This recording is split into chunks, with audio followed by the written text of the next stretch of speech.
still implementing shipping efforts in Norway as late as January 1945. Here comes the Fighter Collection's Wildcat. This swordfish has had invasion stripes applied to it by the Navy Wings Heritage Flight this year to commemorate the role of the Fleet Air Arm on D-Day in 1944, operations in which swordfish themselves were used, laying smoke screens to protect channel convoys and flying anti-E-boat and U-boat patrols. It's been wonderful to see this aircraft performing so regularly and so well on the circuit this year in the hands of Navy Wings, and the crew today for a lovely display headed by Mark James.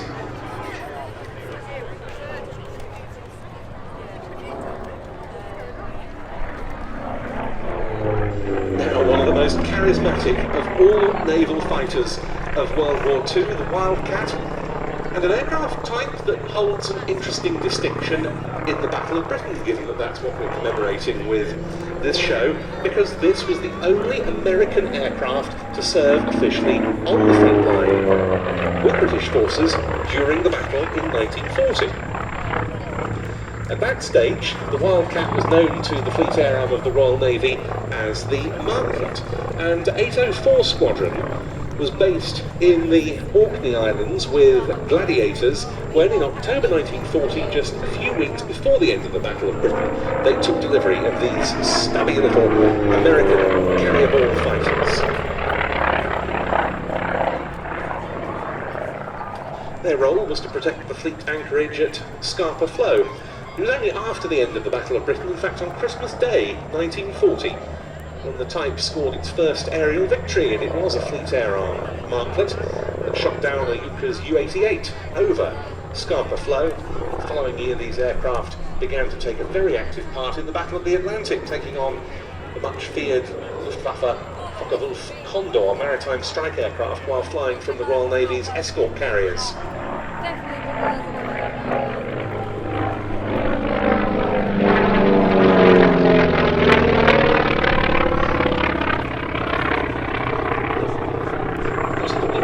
Originally in the 1930s for the US Navy.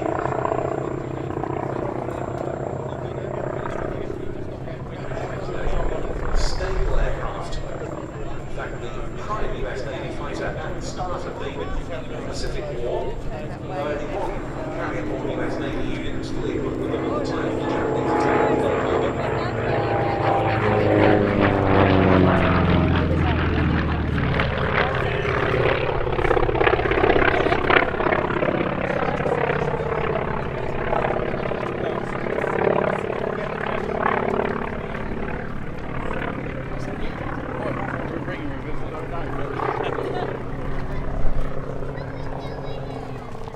The design went on being developed throughout the war, and this is really one of the ultimate variants, the FM2, built by the Eastern Aircraft Division of General Motors, quite a bit more powerful than the variants that had gone before, and it continued the Wildcat's success later in the war as American forces advanced through the Pacific.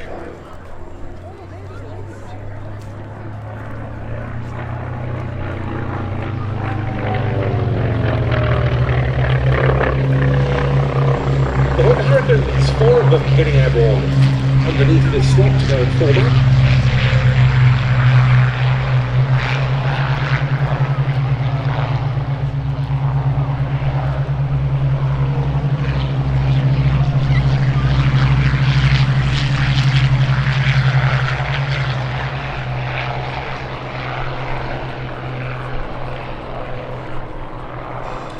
And the Grob Tutor will be following them off. Invasion stripes painted on this Wildcat, which is owned and operated by the Fighter Collection. It reflects the fact that 846 Squadron was flying